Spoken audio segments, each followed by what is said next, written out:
Good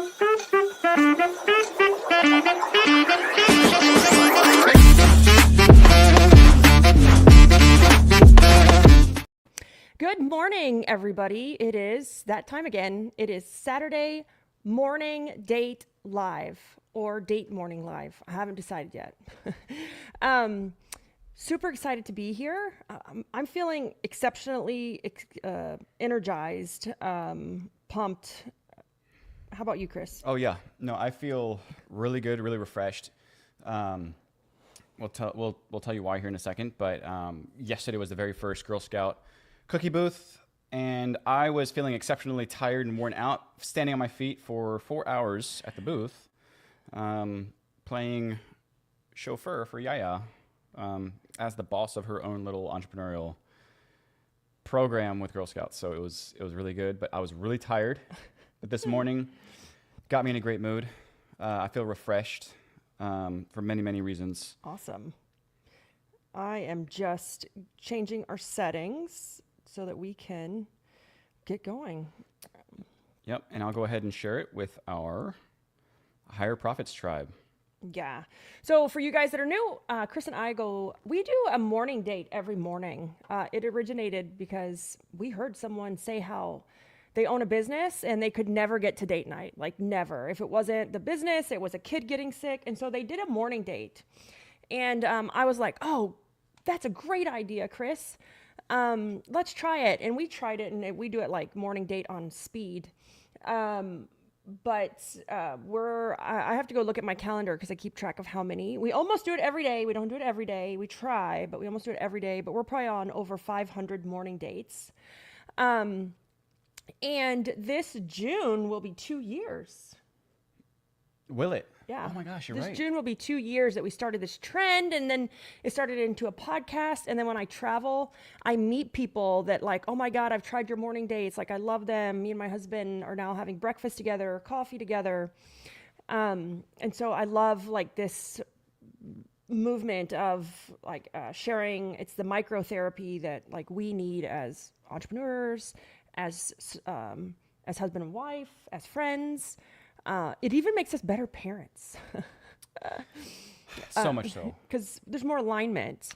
We don't have a topic today, so if you guys are new, it's just coffee and conversation. It is like real talk, life unfiltered, and if you know Libby at all. Coffee and chaos. It's not filtered at all. Drop your questions. Chris and I watch them here. If you have questions, we like to answer them and dive into it. I see Tammy with us. Tammy Kevaney. Oh, hey, Tammy. How are you? I was just thinking about you the other day because I was looking at my recorder on the back of my phone. I have a recorder, and I was like, oh, I remember Tammy has this one too. It's inside thing. Hopefully it's warming up where you are. Oh, yeah. In the snowy white north, even though it's not actually the snowy white north. Ooh, yes.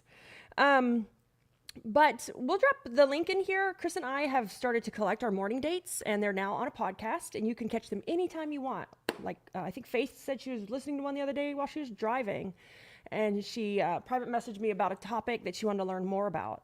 So, like, we decided to download them, and now you can get them on Apple, on Spotify, all the streaming devices, but you don't get the video, our beautiful faces. Yeah. That's only through social media. Yeah, I see Lacey Nash is here with us. Always great to see you guys. So super excited. I know that we dropped some comments in last time, Lacey, just for some perspective. If you didn't watch through the full date morning last time, we can always sync up on anything that you're curious about. I think it was about the meal. I don't remember. I don't remember. But Tammy asked, Lacey, you're here. Tammy asked, how's the book going? And yes, I love my plod as well, or plod, Tammy. That's the recording device that we use. And Kate is here, and Kathy, beautiful Kathy Merchant, good morning. Tammy asked, how's the book going? It's going good, Tammy. So one thing I learned is to do this right. It takes a lot of time and a lot of money. Money, because a lot of time. It's got to be proofread a zillion times. It's got to pass through a bunch of people's hands. So it's currently in draft, being reviewed by the writer of Buy Back Your Time, Paul. So Paul is currently reviewing it. He was the ghostwriter for Dan, and it's under review. I'm nervous because, we worked with him to write it, but he's reviewing the first draft. Which means that there's going to be words on paper that is like the stamp for what's to come, that living legacy. That you can't take away. No, and I was doing all good and trucking along through the process until I was at a thing with Dan, and he had said to us, a few of us in his group have written a book using the same people that he used. So I'm using the same publisher. I'm using the same writers. And he said to us while he's standing there, as a small group of people, he's like, once you do this, you can't delete it. You can't erase it. It's put in the world, out in the world forever. And I was like, oh my God. I felt the anxiety start to just blah. I'm like, oh my God, what if, and then they're asking you what color of paper? Do you want off-white or white? What size of font? What type of font? How do you want the quotes? Do you want it in brackets or parentheses? And I just felt the anxiety. I'm like, oh my God, I don't know. What if I choose wrong? What if I choose wrong? It's forever. I can't delete it. So luckily I have a great team. I have a team of writers. I have a publicist, and they do all of the work, and they actually just tell me what to do. Okay, Libby, now you do this. Okay, great. Now you do this. Okay. And so the goal is, and the publicist is one of the best, and the goal is, you have to pick a segment of people. And who's this book for? If you want to rank as a New York Times bestseller. So on my vivid vision, I want it to be a New York Times bestseller. So we have to pick a segment of people, or a sub segment. And so the book is the book you need before Buy Back Your Time, right? Love it. But what if I don't have money right now to go hire someone to buy back my time? Or what if I'm scared to do it? Because again, I don't want to, maybe I'm the only breadwinner or the primary income earner in my house, and I don't want to jeopardize that quite yet. Or what if I don't have the processes yet? Because you have to hire a certain level of people to come in and write your processes. But if I'm buying back my time, and right now it's that dollar value isn't high enough, I got to do some of the legwork. There's no shame in hustle and grinding it out. And that's what my book is about. It's the step before. How do I create the micro playbooks, the cadences in my business, the rhythm? So it's small business owners. And it is one not written for women, but it's written in a women's tone because I'm a woman. So I want to say it in a very holistic way, is it's positioning yourself for freedom. Yes. So super exciting and nervous. Nervous as in even what if I pick the wrong segment of people? I want everyone to like it, but then you have to pick, and I'm like, but I can't. So that's why I did. I'm not gonna lie, I dropped a pretty penny to do this right, because it's forever. I don't want to rush it. It's forever, and it's for my kids. Even though my older son owns his little own business. He does social media marketing for cleaning companies. I don't want to do it wrong. I want to do it right for my kids, so that they have this forever. I want to make my parents proud, my mom and my dad and my brother and my sister and my husband. And so I want to do it right. And it's going good. We're in the final stages. There's some things that I have to do that is kind of weird. I have to put author on my social media profile now. Because we need Google to start pulling that I'm an author and associate that to my knowledge panel. Whole nother topic I could teach you about if you want to ever be a coach or an author or an industry mentor. Knowledge panels are extremely important. And I think that's one of the things that you have kind of teed up inside. Oh, my knowledge panel looks sexy. It looks beautiful. Yeah. But I've been working on it for 2 years prior, knowing that this is the direction we're going, because it takes time to build a knowledge panel. And that's more next level, the whole 1LD leader lifestyle positioning that way. So I see here real quick, Lacey recapped on what we talked about last week because I mentioned that we were sharing some insights. We have a lot of people on here. Johnny, Yeah. Tammy. Hey, Tammy. When are you coming back to Fort Myers to visit me? So if anyone's ever in Fort Myers, I'm not a great host, as in like I suck at like cooking, but I'm a great drop everything at the moment's notice and let's go to dinner. Like Kimmy was here. She's a cleaning business owner. Cammy, sorry. She dropped in for like literally 30 minutes notice. I was like, I'll pick you up from the airport. You don't even need an Uber. It was great. Yeah, it was great. So if you're ever in the area, please. She goes, well, I was going to reach out, but I figured you were busy. I'm like, I'm never too busy for my industry, my community, and my friends. Yeah. Yeah. But no, Lacey mentioned, and I'm having a hard time reading it, but I'm going to try to read it from afar. It's last time we talked about queuing in your spouse on business happenings.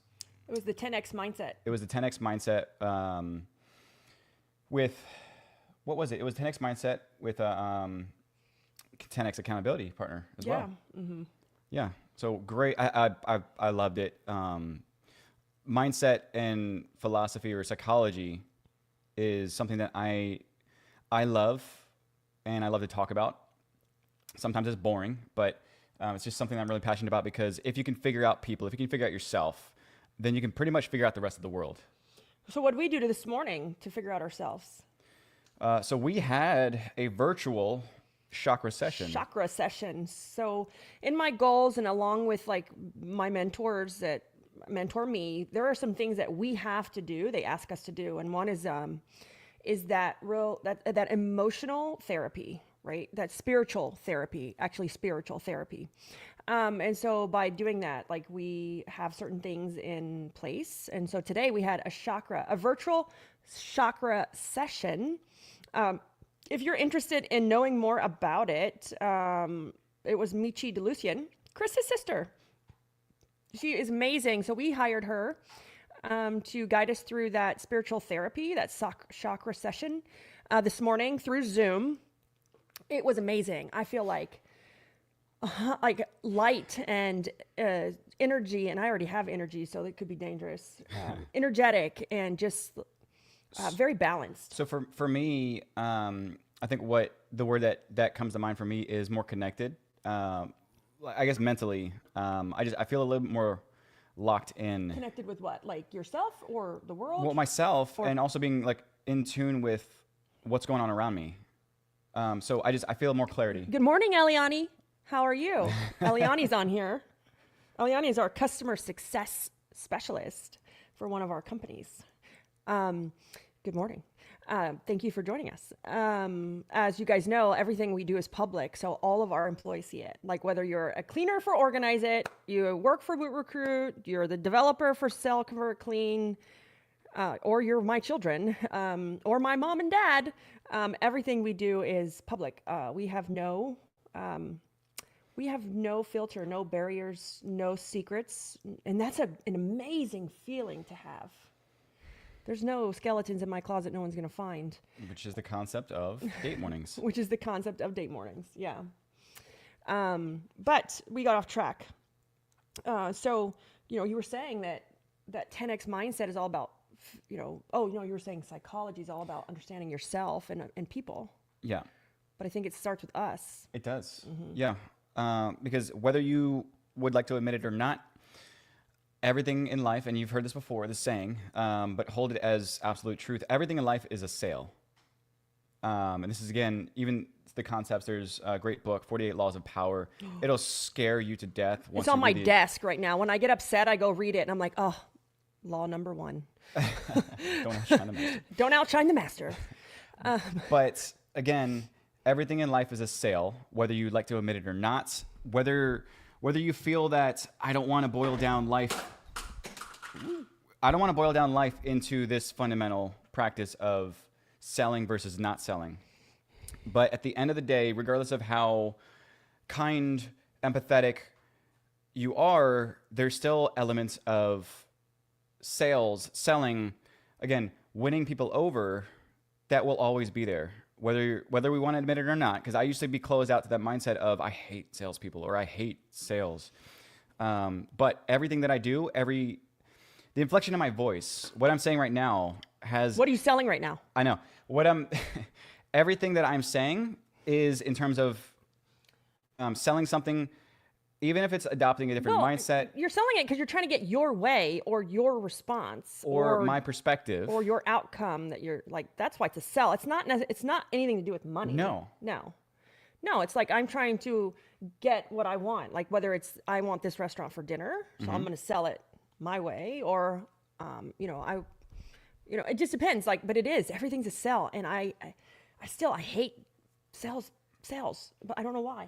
But it is a sell. It's just mindset for me. We have some questions. Keep going. Yeah. No, but I mean, that's it is psychology and mindset, and just, again, being more in tune with yourself, which I think is huge with these chakra sessions. It's just, it gives you that balance, or that center, so you can be more perceptive, more aware.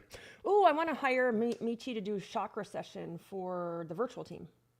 Yeah. Oh, yeah. That would be great. Yeah. It just made me think of it. I see Eliani on here, but it's great. It's grounding. I think one of the breakthrough moments in my life in the last 2 years came from things that people made me do, not made me, but exposed to me. Yeah. And I gotta pay it to like a group I was in. So I was in a high level software group, software owners, and we meet every quarter. And first half a day is learning from great teachers, and the second half a day is so it's 2 days. The first day is something scary, something that scares the bejesus out of you. Like if you guys have seen me rappel off the side of a building or eat fire. Now, this is all literal, by the way. It's not just. Oh no, that we were doing those things. And they do something so it's afternoon activity. I've learned how to Tai Chi, kickboxing, or Muay Thai, kickboxing. We had to go in a ring with somebody. So they make us do scary stuff. And then the second half of the day, because the morning's learning, second half of the day is very, very spiritual work, whether that's sound baths, Reiki breathing, chakra, meditation, yoga. And man, has those really changed the way I think about myself and understand myself. Mm-hmm. Great insight. But that's why we're feeling like if we seem like we're on some sort of, I can't say the words on Facebook because I'll probably get in trouble, but mood altering substances, it's probably because we just got finished with a chakra session. If we're a little bit more spunky, that could be why. Mm-hmm. So we have some questions that I wanted to address, and I want to address Kathy's statement. It's not really a question, but a statement. Kai said, that's why my book is stuck. Money to fund all the processes. Kathy, I use that excuse. So and in that group I'm in this high level group, and everyone was, when we were like, when our mentor told us to do something, everyone just did it. And I'm over here saying, but like, oh, I don't have the money, but like my situation's different. I'm not ready. Oh, but I have kids, or but this or but that. And I was sitting here watching people go faster than me, and you guys think I go fast. Like, I was watching some of these people go faster than me, and I got mad. And I just got mad at myself. I'm like, why? I just don't understand. And it was one of my self-sabotaging tendencies that we worked through in one of our couples thing to say, I'm just self-sabotaging. You could use money as an excuse, but money is the excuse. It's not necessarily the reason. So what did I do? I sold my car. I don't even have a car. I got rid of my car payment. I got rid of my car insurance. I don't go anywhere. And if I do, I Uber to the airport, get on a plane and fly there. And so I made adjustments so that I could find the money. So there's this great phrase that it's like, do you need it or do you want it? If you think you need it to establish authority, or for it being a great funnel, or it's going to make me an industry leader, if you think you need it for that reason, you're never going to find the money. But if you want it, you will find a way to make it happen. There's a difference psychologically when we use the words need or want. Like, my kid does not need a $300 pair of tennis shoes, but he wants them. And he will find a way to scrounge up $300 for a freaking pair of tennis shoes. Mm-hmm. Right? I met a friend this week for lunch. She's in the cleaning industry, and she has a side hobby about handbags. And these are like 20,000, 60,000 handbags. Dollars, by the way. And, we talked about this, the need versus want. And I'm sitting here saying, I'd never pay that kind of money, but I don't want it. But if I wanted it, and I wanted a book, and I wanted it for me, not really anything else, and I found the money. Believe me, it wasn't cheap. I think I've dropped about $100,000 so far it's been a 1.5 year process, but I also found it in other places by cutting certain things from my life. There are different people out there. You don't have to spend $100,000. What I'm saying is that it's the need versus want. You got to ask yourself, do I want it? Because if you do, you will find a way, or do I need it? Because I need the brakes changed in my car, and I need new tires, right? Like that mindset, but I don't feel like doing it right now. There's a lot of things we need that we put off and we don't do. But when we find something we want, it doesn't matter how much it costs. Yeah.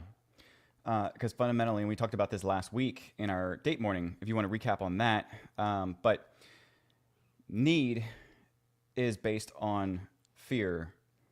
Want is based on desire.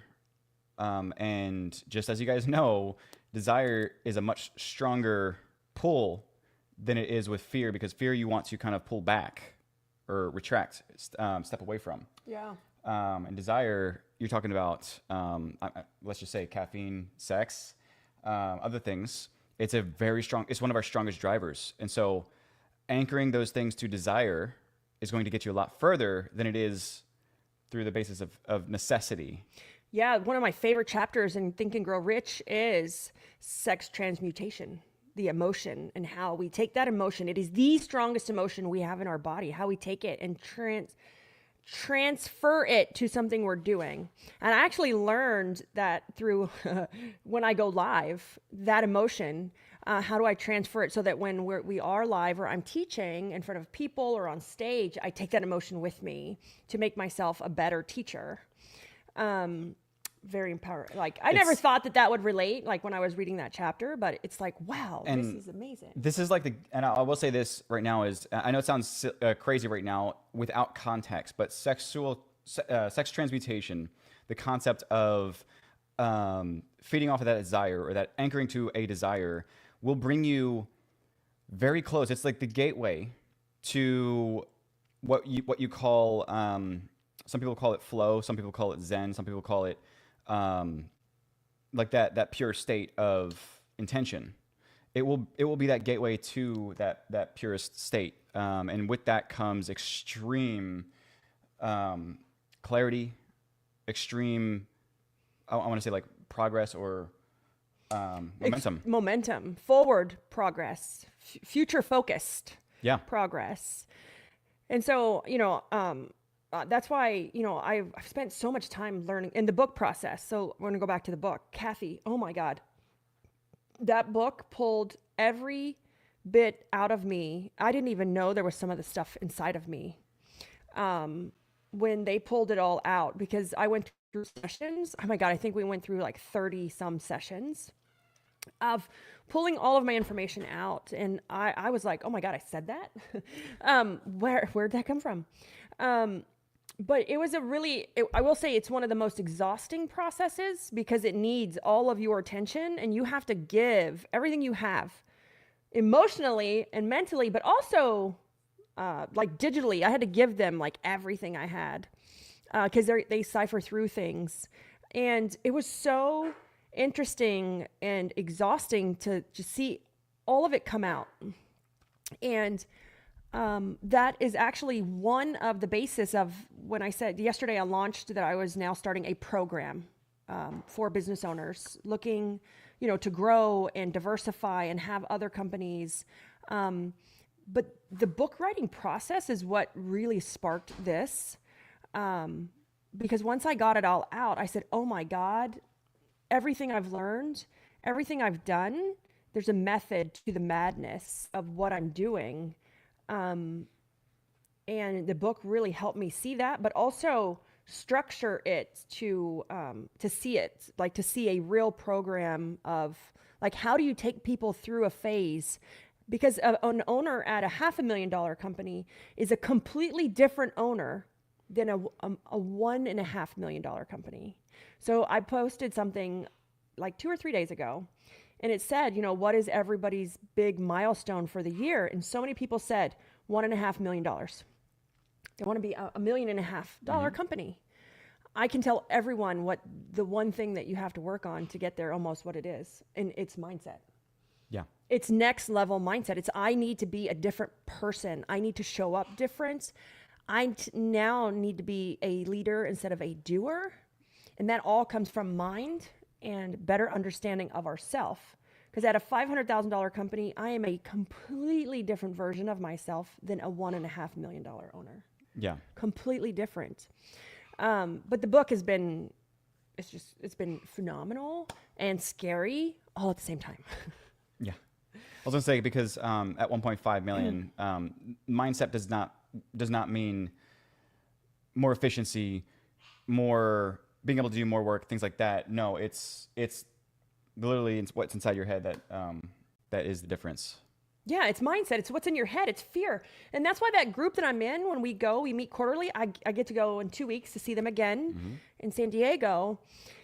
And here, they won't tell us what it is, right? They don't tell us what it is. They just tell us the proper clothes to pack.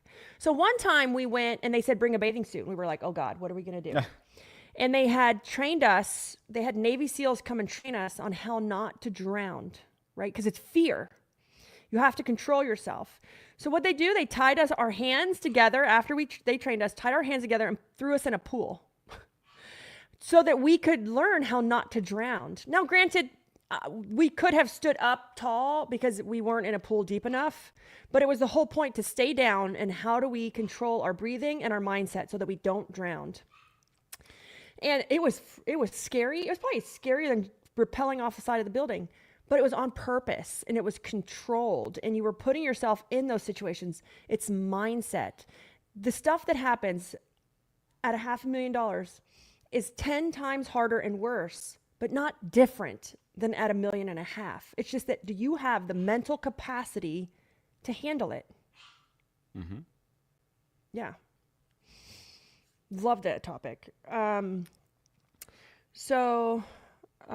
We have, Teresa, good morning's on here. Erica, Michi's on here now and watching as well. So if you guys were interested in the virtual Reiki session, not Reiki, I'm sorry, chakra session, Michi's on here. You can just DM her. One of the great things we're going to do in our program that I'm doing is that I'm bringing in coaches, I'm bringing in experts for you to meet and then hire if you want. It's not all about me because I don't have all the answers. It's about me bringing everything together that I know that we need to get to the next level. Yeah. And Michi's one of the people I will be bringing in on a higher level when it comes to mindset. So Love that. And we had another question, I think. Yep. Tammy said, can I hire your son? We can hook up. He takes a limited number of people. Because he does his work very, my son runs our Organize It social media. And he's very, very meticulous at his craft. And he only takes a handful of people because all of our posts are individual to our company. And they're not cookie cutter. And but I will hook you up with him. I'll give you guys an intro later. Let's see. And then Teresa, GSD, mentality. Had to go for me. Oh, okay. Yes. It's got to go for me. What is GSD? I'm old. What does GSD stand for? GSD. Anybody? Takers? I don't know what it stands for. And Julian Hall is on here. Julian Hall. Oh, he's very good. Oh, thank you, Tammy. his mother, he learned from, no, I'm sorry. I was going to say he learned everything from his mother, but he didn't. It's funny. Our son, he's 26 and he lives on his own. He lives in Oklahoma, and he was renting a house with his friend and his best friend from high school. They were renting a house when he still lived here in Florida. And, him and his friend had a deal, right? Of how they took care of the house. They split the cost, and they were getting ready to move out because the lease was ending, and, he was going to move to Oklahoma. And so they had to prepare the house for their deposit. They wanted their deposit back. And I'm proud of them. They were both in their 20s, like 20. They had the house for 2 years. So I think they had it when they were 22 to 24. They got their deposit back. Two male, like 22-year-olds living in a house by themselves. They got the deposit back. And, oh, duh, Teresa, thank you. I was like, what does that stand for? Saturday morning date or date morning. Yeah. I was like, it's the acronym for this. Okay. Get stuff done. Oh, is it get stuff done? With I'm sorry. the S being something different. Oh, sorry. Okay. I can't read. The computer's far away. But anyways, Tammy, they were preparing the house. And so Logan, his roommate, was doing all the handyman stuff, like patching anything, painting this. Oh, they needed to fix the closet door. And I said, Billy, what are you doing? He goes, I'm cleaning, Mom. I'm cleaning the house. I'm in charge of cleaning and making sure everything's clean and ready for the move out. He goes, Mom, that's like the only thing that you left me with. I don't have any handyman skills. I can't help repair the house. All I can do is clean it. And I'm like, well, that's rare for a guy. So good job. He knows how to clean. Yeah. So I just thought that was funny that's the one thing that we left him with as an adult was really good cleaning skills. Anyways, so, I get it. Yes. Okay. Get it, Teresa. Get stuff done. Oh, that's a poo emoji. It's a poo Nice emoji. job. Good Okay. job. Well, there's one in software where it's JFTI, right? Yep. Yeah, JFTI. We won't, it's just, you know what, do it.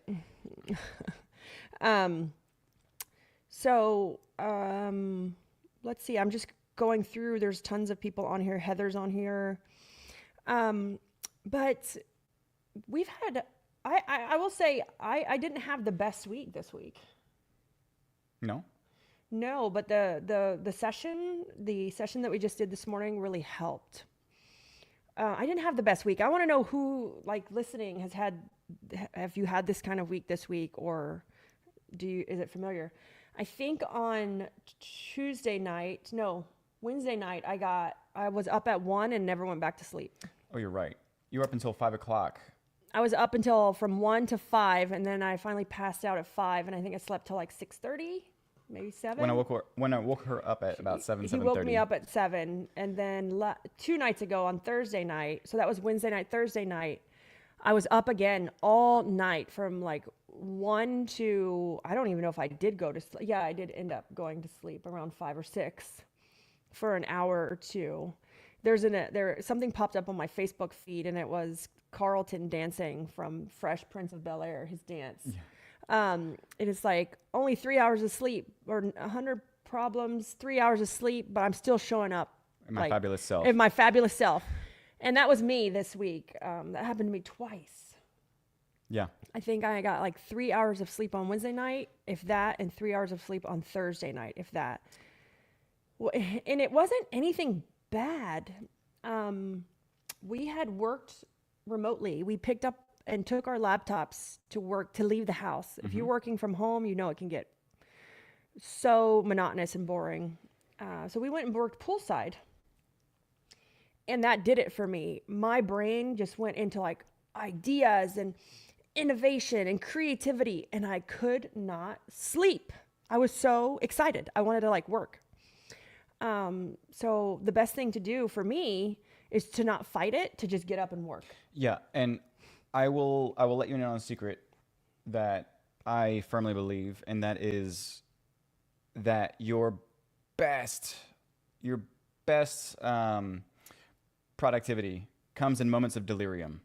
This is the stage where you go from I'm clear-headed, I'm focused, I have energy, to I'm tired, because there's this natural curve, and I'm trying to do it so that you guys can see it the right way. But you have this level of energy and focus and getting things done, and then you hit I'm starting to wear out, and I'm a little bit worn out, and productivity just crashes. And then there's this moment of delirium, which is like I am past the point of exhausted, but I'm so unfiltered that there's this extreme clarity that comes with delirium.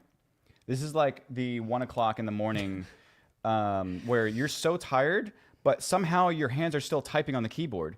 And the productivity level is double what it normally is, but you can't sit in this for too long. But in this moment of delirium, you can be twice as productive as long as you stop it and then you pull back and reset. Yeah. This is the 120 hours that Elon talks about. Elon Musk. Is there's moments of delirium that come in that actually I feel like they double the productivity, but again, in very short spurts, because you cannot sustain that. So I did it I did it one night and it was great. Like I captured all. So Kathy, what was bothering me, my brain, because we had changed up our setting and went and worked like poolside. We still worked, but it allowed for like a change of environment and pace, and it brought back all those like excitement and ideas. So if you're feeling like burnt out and overwhelmed, it's because you're either working at the same thing over and over and over, or in the same place, like the same setting, the same desk, like change it up. And so because we had went and worked remotely, and then we had dinner downtown without the kids, like we just were talking, and that excitement came back and ideas, and I could not go to sleep. Like I just couldn't go to sleep. So I was up working. You could have gotten an email from me at like 1 o'clock in the morning. I know they're probably like, why is she awake right now?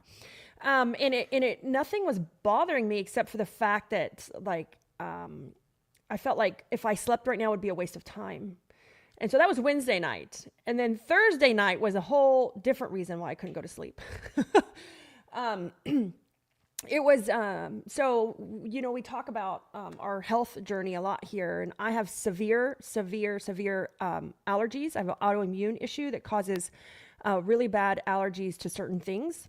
And being on our way of eating, right, it has subdued all of them. Like I don't have to take medicine. I'm great. It barely bothers me. But if I come into contact with something, it can trigger it. So like on Thursday night, I was dying because I couldn't breathe, and I had to break out the medicine, and then the medicine made me feel bad. And then that's why I couldn't sleep on Thursday. It was not fun. It was no innovation going on. It was just couldn't sleep because I couldn't breathe. Just trying to survive. I was trying to not die in the middle of the night while laying down. Yeah, and I think it was because we were clearing out some brush, and we had honestly it was a great fire, but we ended up having some brush and burning that. So probably a little bit of that coming in contact with. Tons of comments I see here. Teresa mentioned a few things. Yeah. I know I can hustle. I know I can sell, but I doubt myself as a leader. That's where I have to grow. I think that's I think, Teresa, that's your first step, right? Knowing that and acknowledging it is like step number one, because you'd be surprised how many people are like, I'm great. Everyone else sucks. So that's, to me, like step number one. One thing that I have done that really helped me, and this goes back to, it really goes back to confidence, and it does have to do with money, and Chris can contest to this, I try to put myself in rooms that scare the crap out of me. Like, my first one was probably like Jonathan Potoshnik. It was all lawn care guys. It was all dudes. I joined his elite group, and it was probably like $1,200 a month to be in this group. He only had 25 people. And I looked up to him so much because he was the first person that I'd really ever met that owned a software, because he owns Service Autopilot. He used to. And a home service company. He owns a very large landscape and lawn care company. And I just wanted to be in that room. I wanted to learn. You had to hit a certain revenue level to get in, and I just wanted to be there. But it made me uncomfortable because, one, it was a lot of guys, and I love all those guys. They have actually turned into some lifelong friends. And it's like next level, pushing me out of my comfort zone, holding me to a higher level of accountability.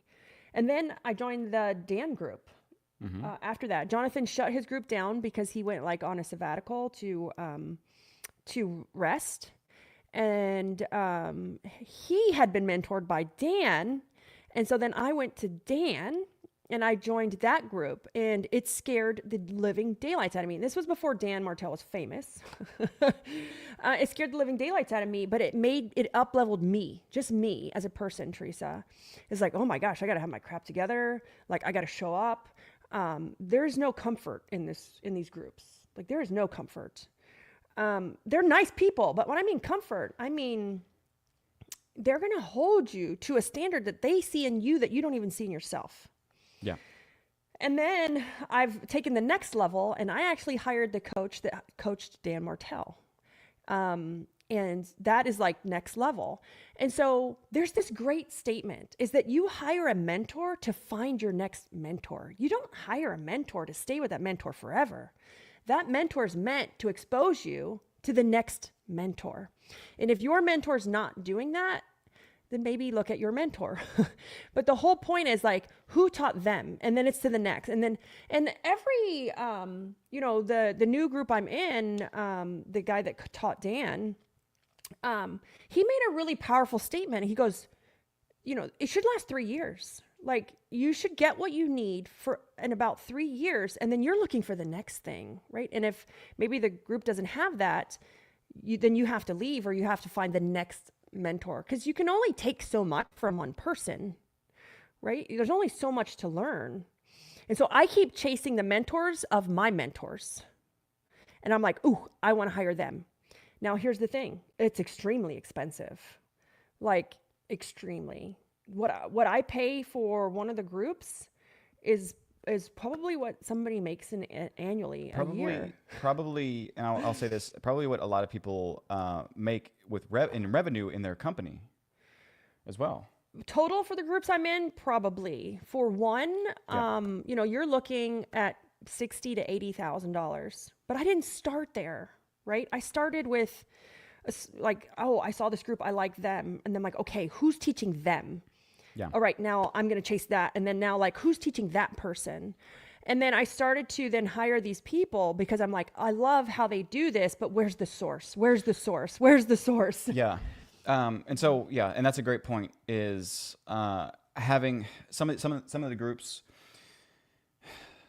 kind of have this, they're just there to be there, as opposed to there to force you into growth, force you into the next you. Which I think is missing from a lot of things, because it's really hard to accomplish, is finding a way to practically get somebody to move from where they currently are to a better version of themselves. And these groups don't happen if there's 500 people in it. Right. These groups don't happen if there's 2,000 people in it. Yeah. These groups happen when there's like 25, 50 people. High level of accountability, because it's personal. It's like, I'm going to call you on your crap if you show up again and you complain about the same thing. I'm like, that happened to me in one of the groups. And they're like, Libby, stop complaining. You've been griping about this for 3 months. Do something about it or shut up. And I was like, so, and that's, they called me out. I was like, oh my God, but that's not going to happen in a group. Now there are places for groups of 2,000 and 500 and 1,000 and 20,000. But I'm talking about such high level of accountability, and they know you and they know what you're hiding behind. They can call you on that crap.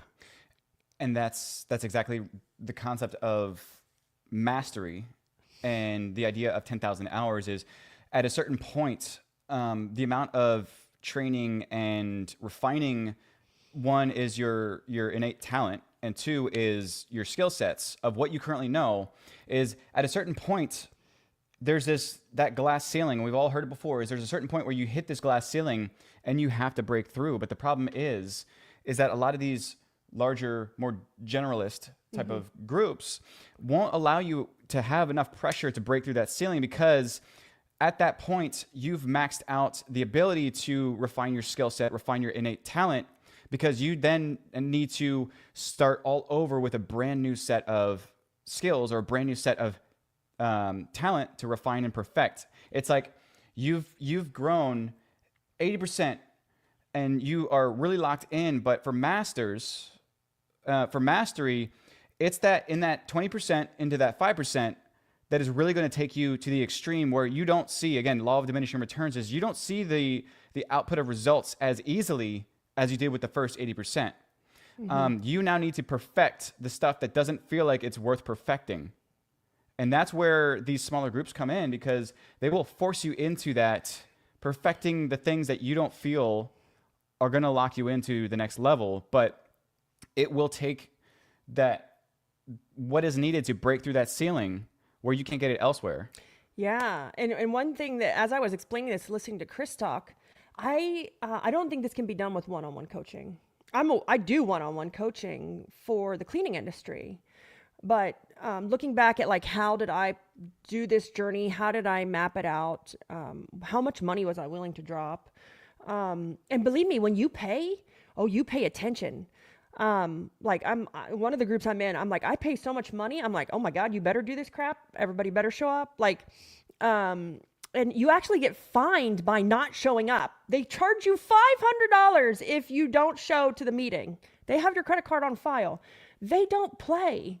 But that's how you achieve next level, like leadership in you and what you're trying to achieve and what you can actually achieve. But I don't think that this can be what I'm trying to explain for up-leveling leadership in yourself.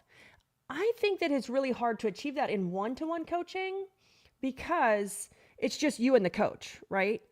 I think these small groups, like I said, 25, 50, 60 people, you're with your peers. And like that coach, that person, that mentor is calling you out in front of your peers to say like, oh my God, if you complain about this one more time, we're kicking you out of the group. And you're like, and everyone agreed. Yeah, Libby, like you've been talking about this for 3 months, and you're like, oh God, like shut up. So to me, I'm like, okay, I'm going to shut up and I'm going to do something about it. The one-to-one coaching, I say coaching, is linear accountability. Yeah, it's more linear accountability. And so again, if you think about the glass ceiling, where you get to a point of where you're trying to achieve mastery, is that linear growth in yourself and that mindset in the next level of the skill sets will not be enough to break through. You actually have to have more accountability, more effort to break through that ceiling of, again, think of that ceiling as your natural tendency to retreat to comfort. Is that honestly, if everything else were excluded in the world, I think that glass ceiling, if you were to put a name to it, is comfort. Is that you weren't comfortable enough to put in 10 times the amount of effort to get 1x the output. Because again, that's what it is. Yeah. So I have a very close friend, and he's in the software group with me. And we're talking about mastery. We're talking about these small groups, right? Because some of these coaches and mentors have the large group. But it's like when you're ready for next level, you need to go to this like next level accountability. So it was so funny. We were standing there and he was taking questions, and somebody stood up and asked a question about how do I do this? Or, I want to reach this next level. And we're all chasing that third mountain, right? Our third mountain is like our purpose. And this was his third mountain. He's done all this work on it. It was his purpose, but he just can't seem to find the motivation to like be consistent at pursuing it. And it was so funny. He said that. And our mentor just like ripped him a new one. Like said, if you don't do this and you don't do this every day, I'm going to check and I will kick you out of this group. So don't come back here and complain that you can't find. It's because you either don't want it or because you know how to do it. I've taught you how to do it. Either you don't want it or it's not your true purpose. And it was funny because and he said it in front of all 25 of us, right? And afterwards we went to lunch, and he was so funny that my friend who got up and said, like, I just can't find like the motivation to do it consistently. He goes, I knew the answer. I knew it. I just needed him to call me on my dookie, on my, you know what? I needed a kick in the butt. I needed someone to just say like, stop making excuses. And it's funny because now he's consistent. We're friends on Facebook, and I'm always liking his posts because he's doing it consistently every day because he doesn't want to get kicked out of the group for lame excuses. Yeah. And speaking of people who are always trying to push to the next level, I see Marvin is on here. Hey, Marvin, how are you? Long time no see. Last time I saw was actually almost a year ago in Oklahoma. He stopped by and visited for a few hours, which is cool. Yeah. Oh yeah, he came to Yaya's birthday party last year. And got her it was a really nice Build-A-Bear. It was a nice bear. Yeah. So let's go to the questions. Tammy said, "This is pretty profound, Chris, and scary." It is. Yeah. It's our 11 o'clock alarms. Yep, that's my 11 o'clock alarm to protect Libby at all costs. Protect me from myself. And then Lacey said, "That's literally a coach's job, though, and the price you put on that is linear to your progress." Oh, yeah. Mm-hmm. Gotta hold accountability. Yeah. If we didn't make you cry, we didn't do our job. No, and I think that you're not ready for it though. And so when so I had a coaching person. They're not a customer, a coaching friend. We were in a session and he's like, "Libby, I know there's more. I feel it inside of me." He goes, "It's not just cleaning. I don't know what to do with it. There's more to my capability. This is not filling my bucket no more."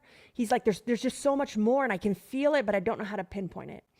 When you have that feeling right there, like there's more, but I need to up-level me, that's when you guys need to go pursue that next level of accountability. Because I think we need the groups to come in when we're working on processes and sales and like that it's great for that. But when you feel inside of you that there's more and this is not actually your true purpose, like you love your company, but there's more in there, that's when you need to go chase that next level. The groups that like, if I don't show up, it's $500 charged in my card. You make sure your butt shows up early. When that happens, that's when you should start chasing that, because the larger groups won't fulfill that, right?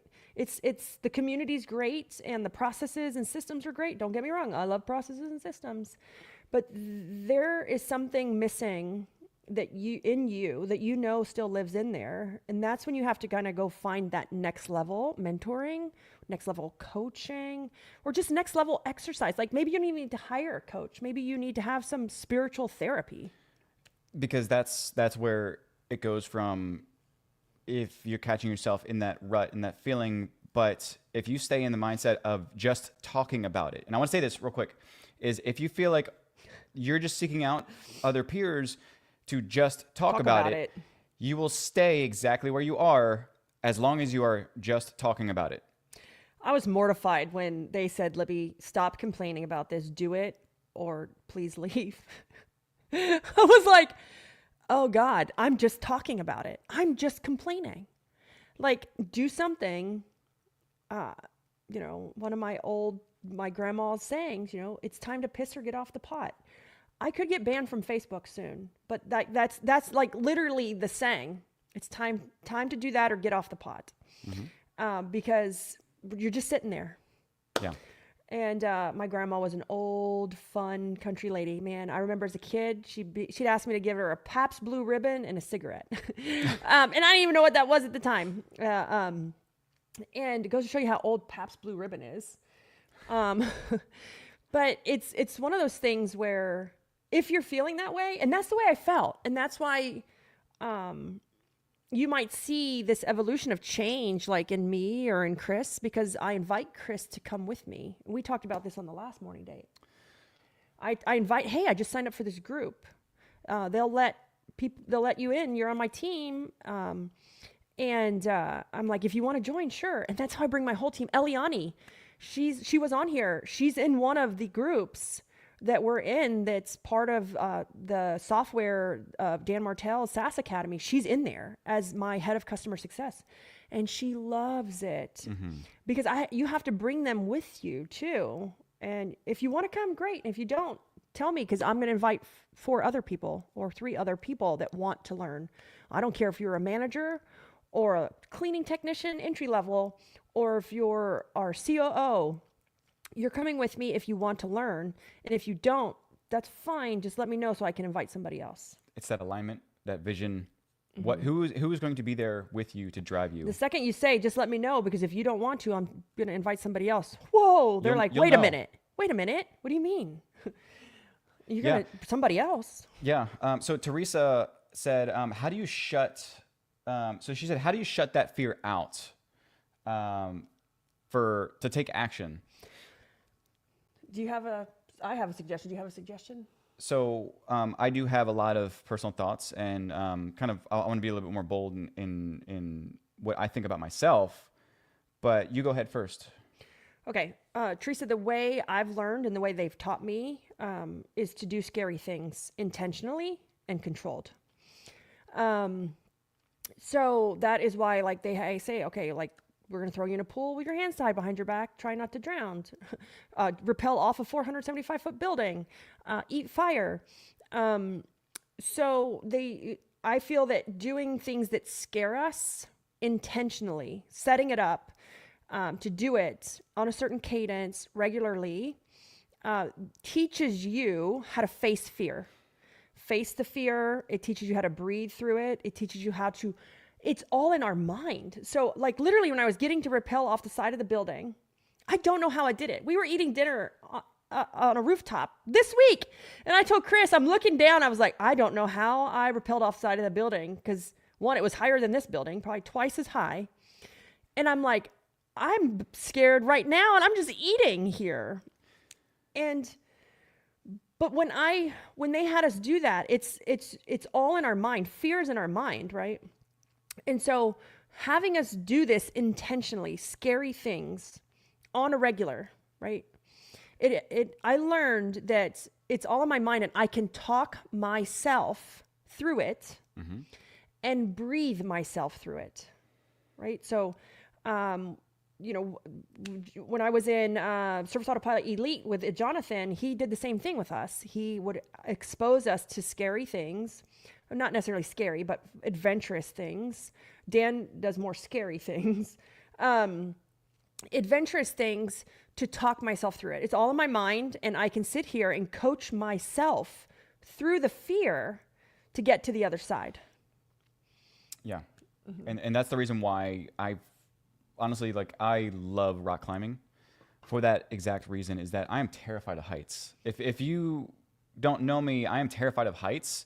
But you'll know that I love rock climbing. It's the weirdest thing. I didn't know you were scared of heights. Yeah. Oh yeah, I did, because when I went off the side of the building, Chris was like, I don't think I could do that. Yeah. He's like, I'm scared of heights. And I was like, you are? Yeah. No, I'm terrified of heights.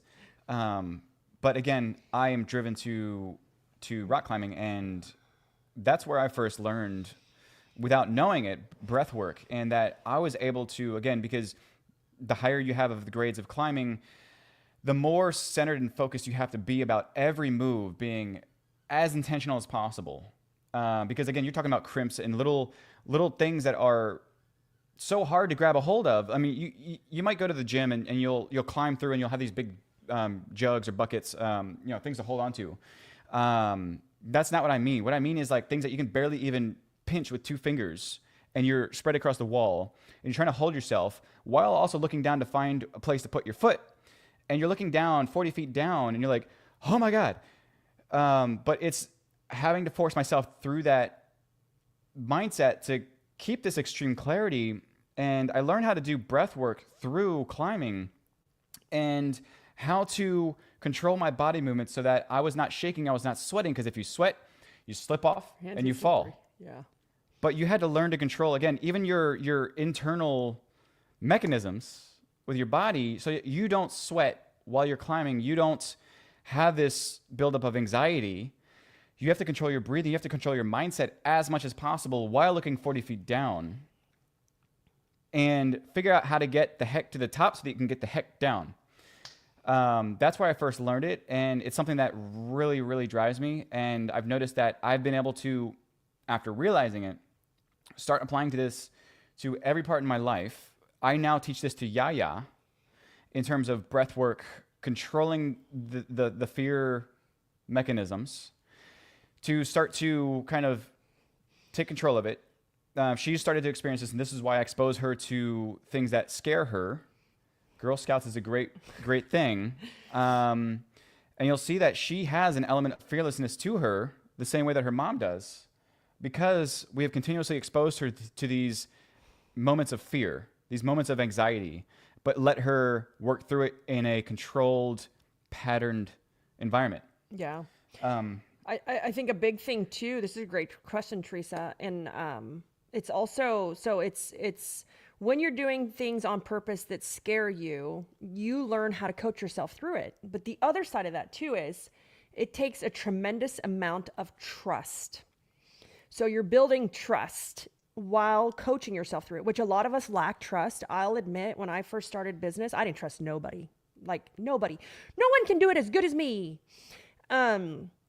But when you're doing scary things on purpose, you're also having to trust the rope, trust that you're not going to drown, like trust that the fire, that people teaching us how to eat the fire, trust them that when they say it's not going to burn, that I believe them, I'm going to do it and it's not going to burn.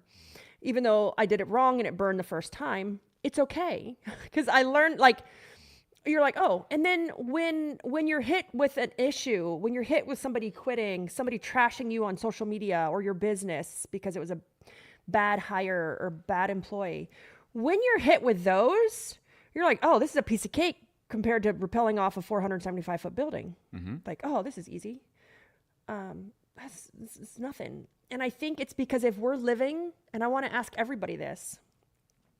I see Michelle Ritchie on here. Love you, Michelle. She's one of my great coaching students. She, from what I can see from an outside perspective, is she is a driven woman. Oh, she's very driven. She's not afraid to lean into something that scares her. Nope. And so I want to ask everybody listening or watching the replay, are you living day to day comfortable? Like comfortable as in like I get up, I check some email, do my computer, I make a process, I get on a Zoom call, I, maybe watch a recording of a teaching, I learn this, I implement that, I make dinner, I go to sleep, I wake up, I do it again. That is why we're still operating with so much fear. Or are you getting up every day looking for something to intentionally scare you, to that you're scared or nervous to do? For years, I've been looking for like my unique ability. I told Chris, I want to read 10X is easier. No, I'm sorry. Live my future self now. First time I read it was dangerous. We threw everything in our house away. Like we threw everything in the house. Like, this is not how a $5 million owner lives.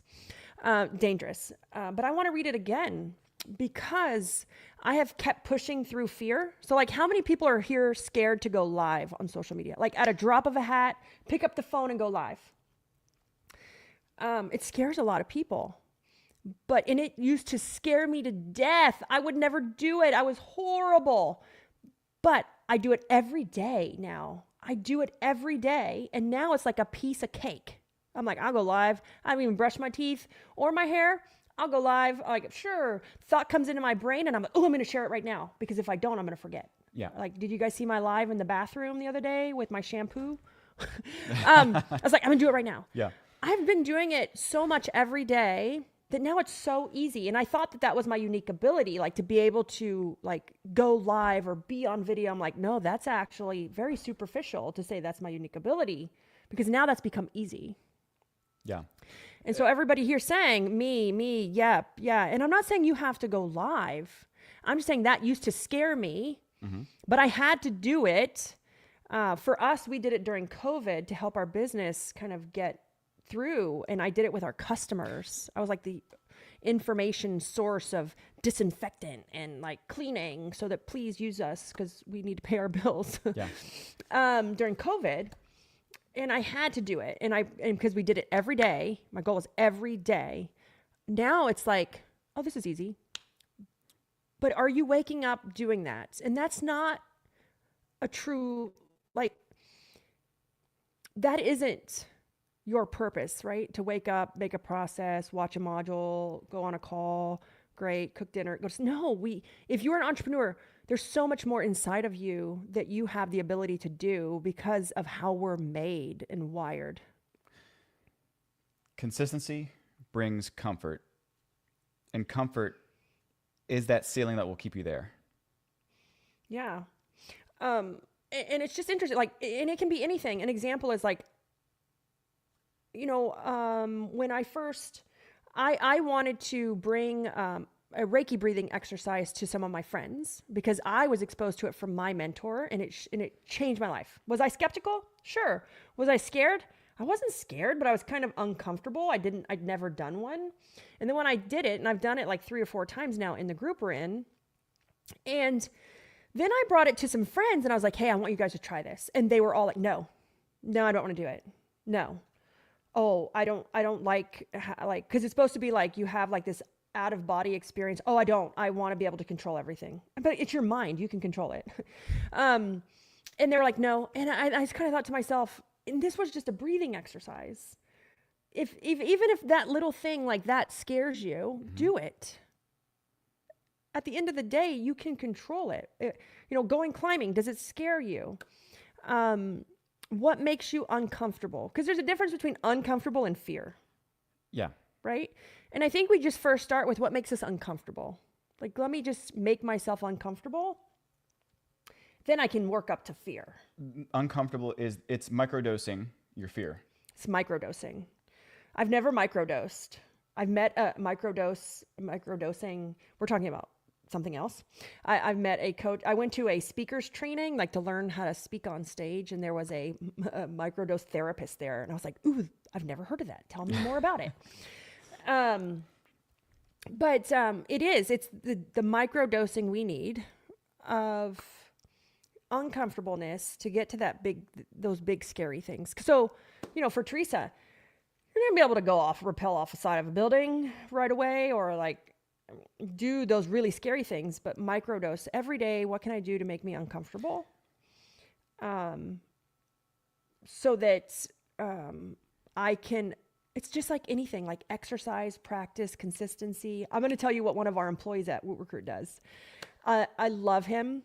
He's one of our management. He's on our management team. I love him, but me and him, we don't work well together because he's very quiet and I'm very like, tell me what you're thinking. But anyways, I still love him. Believe me, that's my problem, not his problem. But he is trying to force himself to do this. And so he's doing social experiments On himself to try to get more comfortable being uncomfortable.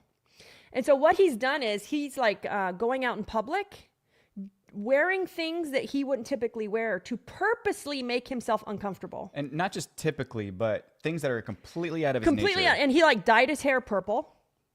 And he's the most quietest, reserved guy you've ever met. But he knows that if he doesn't get comfortable, being comfortable, that he's never going to grow as a person. So he's like socially doing things to be uncomfortable, like wearing some of the weirdest, like I think he said he dressed up in goth clothes the other day and went out in public so that he got comfortable with people staring at him. Yeah. I was like, that's weird, but it also makes sense if you're trying to get there to the bigger thing. It's microdosing your fear. Yes. So I'll go live. So it's like everybody's talking about 100% me. Yeah. So can I talk about real quick? And I've said this a number of times before, but for me, microdosing my fear, there's little quirks that I do now that incorporate that or pull that in and kind of allow me that opportunity. And one of them is that I will, about 95% of stuff, I will not say no. So I've leaned into the idea of saying yes to everything. And the reason is because I'm an extreme introvert, or I used to be. I don't know what I am now. I'm still figuring myself out. But I would never say no. And I always give the example of One Direction. I used to work with them for 4 years, actually. And after the shows, we would always, because they were doing stadium tours by the 4th year, they were doing stadium tours.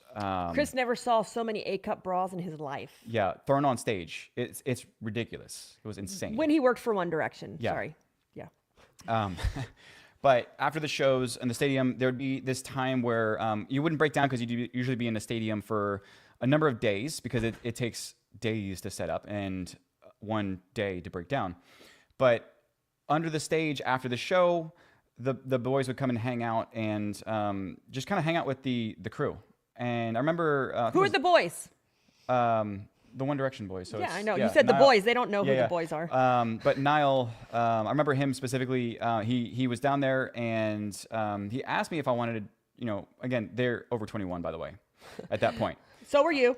And so was I. But he asked if I wanted a drink. And I said, I don't, I didn't just say no thanks or appreciate it, but no thanks. No, I said, no, I don't drink. And then he was like, okay. And from there, it was just done.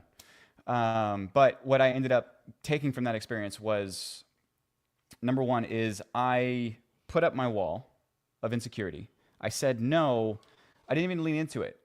And I said, I don't drink because I don't. But I didn't realize it, but it was an element of self-sabotage because I kept retreating back to this extreme comfort. I had this massive glass ceiling that I could not break out of because naturally I had this anxiety about it. And I'm like, why? Just hold it in your hand. You don't even have to drink it. Say But yes. What I've come to find out, and after going through that experience and other things as well, I've said no to many other people as well. Dan Auerbach, Black Keys. There's been moments where I said no as well. But looking back at it, that's something that I now take into every single day is saying yes to almost everything, as long as it doesn't put my life in danger to the point that I can't handle it. But I say yes to everything. Great example is actually recently is I asked some thoughts on. I noticed that Aaron was going to the Virgin Islands. Cayman Islands. Virgin Islands. I'm sorry, Virgin Islands. You're right. And I messaged him. I said, "Hey, looks amazing. By the way, have a great time. Just let me know how it is because I'd love to plan something out. Eventually, just would love to know your input." And he's like, "We're going to be down here for a whole month. Why don't you guys come down and join us?" And I was like, okay, yeah, let's do it. And so for me as an introvert, it was really hard, but I didn't say no. And again, this is even down to if I walk into the house and somebody says, "Would you like a drink?" I don't even hesitate. I say yes. At first I thought it was selfish. I'm like, I don't want to take somebody's food. I don't want to be a mooch, whatever. But I realized that one is I need to lean into what makes me uncomfortable. But two is I realized that I was doing more harm than good by saying no because it ended up kind of demeaning or putting down other people when there's no reason to. Well, you were keeping yourself comfortable. I was keeping myself comfortable, but at the same time, I was also suppressing other people. I was pushing other people down because they were trying to reach out and give back or do something. Again, 48 Laws of Power is there's some reason for them to offer what they offer because it makes them feel good inside because it makes them feel good to help other people. And by me saying no, it actually pushed them down and it was demeaning to them. And so if I said yes, and I told myself this, if I say yes, I'm not only benefiting myself in helping myself get through things, I also help other people feel better about themselves. And so it's not that I'm being selfish. It's not that I'm trying to be egotistic or take things. It's a work in progress, but it's also helping me get past uncomfortable and another way to help people out. I know this is more long-winded, but back to Teresa is how do you stop that feeling of comfort and go into action? And I think it's there's a secret behind saying yes to yourself. Yeah, I mean, definitely. There is. And next level to me in any business has nothing to do with systems and processes. It has nothing to do with even your team, I'll be honest. Next level life, mastery, business has everything to do with you. You, me, us individually, and it's like next level you. It's I was just reading it. It's Law 25. You have to recreate yourself, right? And what we don't realize is that every version typically it happens with a revenue level, and sometimes it doesn't. Mine happens with revenue. Mine doesn't. It does and it doesn't, because I own multiple companies that are over $1 million. So it's not a revenue level in one company. It's a combination, and it's like I have to recreate myself every time. And Chris can contest to this. It's like, okay, what's the next version of me? Sometimes it looks different, and sometimes it doesn't, because it's inside, right? Sometimes what's the next version? I told him I need the spiritual coaching. I need to find, I have to get to the next level. What is that? And so for me personally, I don't really like organized religion, but I do believe in God. So there is that like deeper understanding of that. And for me, it's just more about how I grew up in childhood and Catholicism. And I'm like, I'm probably not going to heaven in those terms. But I do believe in God, and I need to figure that out. And you work on that, and that's the next level. What's the next level? So it's one of those things where it has nothing to do with your team, has nothing to do with your processes, really. And it has everything to do with you, because by you doing that, you can you can create this crazy following within your team and your company and your family. And they see that you have clarity or fulfillment, and not in total life, because I think that's a chase, right? We're chasing that, but fulfillment in where you're at right now. And where they want that, and they see it in the way you show up, in the way you talk, in the way you walk in a room. They want that fulfillment that you've just achieved. Yeah, and I wanna give this here for those that are supporting roles in either a business relationship or a personal relationship. For those that are in a supporting role where revenue isn't a thing because you don't directly drive it, but again, like we talked about last week, is there's different ways to apply this mindset. One is the 10x of the mindset for that extreme entrepreneur.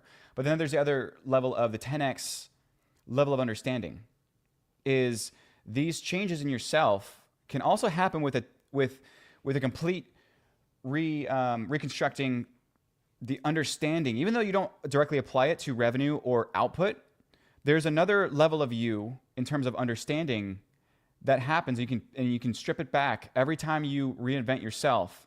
You can reinvent your level of understanding if you are in a supporting role, because you don't have to be, again, doing lives and all this other stuff. But if there's that mindset to help unlock the next level of anything, it's there, and it doesn't have to be directly with revenue. I want to say that this personally is something that I feel I've achieved a number of times, and I want to explain why. It's because I have never owned a company. I have never driven it personally by myself. But at the same time, I was still able to achieve these extreme levels of accountability, these extreme levels of change, because I had a 10x level of understanding, and I recreated myself a number of times mentally, because I was so invested in myself and understanding people and understanding psychology. And this, again, back to Teresa, in terms of preventing that blocker, that ceiling, is I reinvented myself a number of times personally without being involved in anybody else. And this was through learning and reading and understanding myself, so that when it was time for me to start applying it to something, I wasn't starting from zero. I was starting from the next level of understanding about myself, which is the reason why I was able to adapt to a situation much faster than somebody else could, because I had already worked on myself, and there was this potential that was sitting there that was just ready to be utilized. It wasn't that I was starting from zero.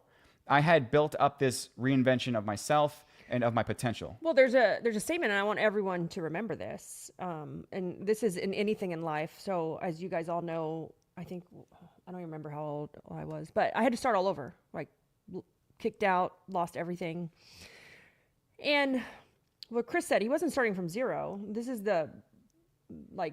this statement when everyone says, "Oh, I'm starting from zero," or you're starting from experience.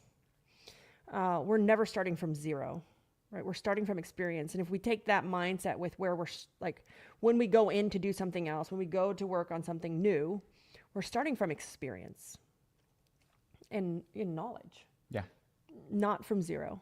So you're always more ahead than you think you are. Yeah. And this could be internal experience or external. Yes.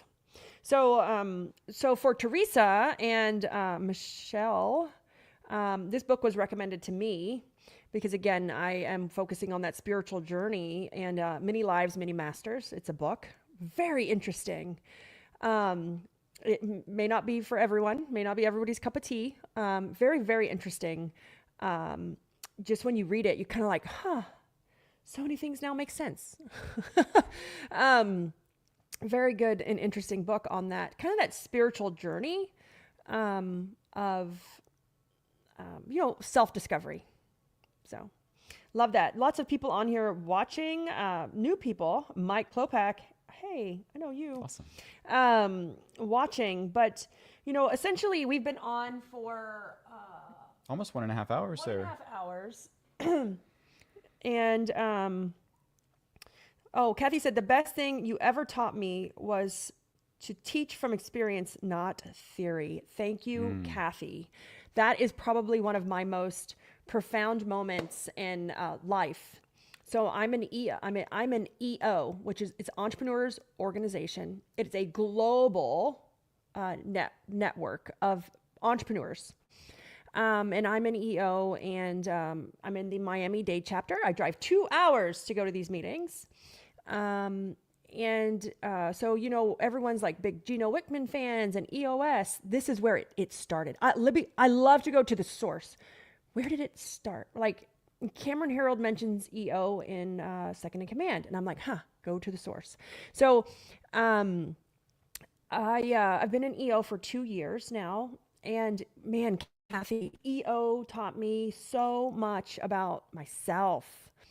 And to stop like teaching, I read this in a book, you should do it. Like how many speakers and mentors have we seen that they're just teaching me a recap of a book. I'm like, I read this book, versus like experience share. And so we get to call each other out in the group when someone starts to give advice versus experience. And we all have experience to share. It just may be at different levels versus like going straight to something you read and you've never tried it. It's so much more powerful to experience share than to just teach theory. Like, you should do X, Y, and Z because I read that in a book. And so many people teach from theory. So many people teach from theory. And that's why when they teach, have you ever felt that it's like flat?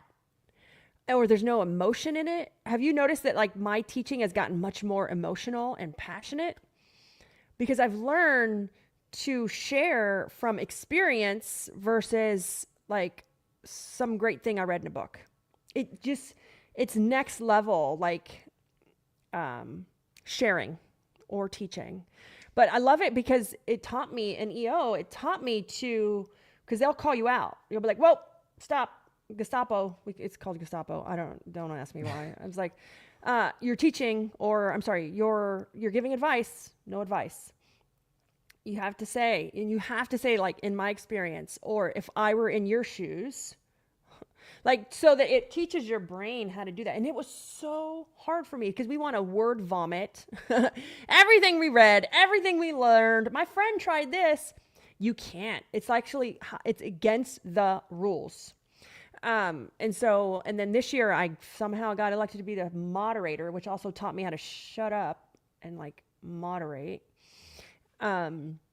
So I've been in 2 years now, and it's been great. It taught me so much stuff. And then it also taught me like, this, like, where did EOS come, the basis? Like familiar similarities.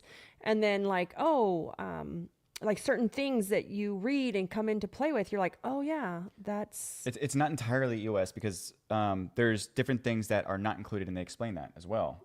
Mm-hmm. Because it's not just apples for apples. It's entirely different mindset, entirely different framework. Yep, entirely different framework. Some things were taken from it that are in EOS versus EO was founded like before that. And EO can be similar to like YPO. It's here in the Miami chapter, you have to submit your tax return. You have to be $2.5 million to even be considered. We have 300 members in our Miami-Dade chapter. So one of the largest chapters. I think it is the largest chapter. In the US. No, in the world. Okay. I think Miami-Dade broke it. I think they have 250 or 240 members. But it's great. It's kind of expensive. I think it cost me like, I don't remember. I think it's different everywhere. Because again, to get in the Miami chapter is 2.5 million. But I think one of my friends, Corey, he's in lawn care and landscaping. He's the one who introduced me to EO. He's like, Corey and Ted. They're like, you have to join this. And I think like for them, they said it was only $1 million.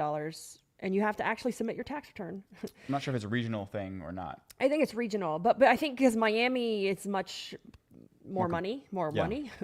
The entry level is a little bit higher, so it's different everywhere. But man, Kathy, that right there, and probably Chris can contest. I kind of shut my mouth now and say, oh. So she's like, well, I read in the book, or I read blah, blah, blah. Now it's kind of more from my heart and more with passion when I go to teach and speak. Yeah. Okay, so Samaria, hey Samaria, great to see you on here. She said ours is a 1 million in Nashville, so it must be a regional thing, or kind of they set their own rules. Yep, I think it's per chapter, and then each forum has their own set of bylaws. Ugh. I'm the moderator this year, which I don't like it because, but they only picked me because I was the organized one. But yes, it is great. I love it as well. And I love my forum members as well.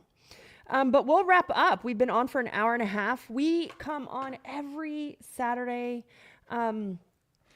So you guys might notice this or might not, but I have been traveling less and involved in less things.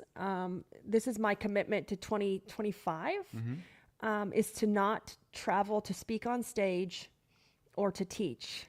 It is to stay put and to coach my own team and to then share with you guys. Because when I was traveling, when I was speaking on stage, I realized that all it was doing was feeding my ego. And that we could make a bigger impact if we shared virtually, where we could share with thousands of people. Or if I just taught my own team. Crazy theory. Yeah. But teaching your own team doesn't feed your ego. So my commitment this year is we're much more consistent, and we want to be true to ourselves, our health, our family. And so I actually declined all speaking engagements except for one this year. And that is because, and so Teresa, I did it at first because it scared me. Mm-hmm. Right. And then I did it at first because it stroked my ego. After it scaring me, then it stroked my ego. And then now I've committed 2025, at least the first 6 months. No travel, no stage. I could help a small room, but if I was more committed to myself and my health and my family, and I shared that through these means, by sitting here, I could help more people. Which is the reason why 1LD lifestyle. Yeah. It's so important. And I've also committed this year to working on the 1LD lifestyle, the program that we launched. And so it's all intentional in the book. So we're preparing for the book, like we're building up the Liberty Lucian brand for the book launch. And so I couldn't do all things. I couldn't. So I had to stay my butt home. I would say that the theme for this year would be intention. Like it's in everything, travel with intention, doing things with intention. Yep. Because the next version of Libby isn't just doing things because it's on the calendar. The next level of Libby means that even Chris is involved in protecting Libby at all costs from herself, and keeping that high level of intention, even like next level intention. Yeah, it's high level of it. And I told my assistant yesterday, I had a meeting with Marilyn.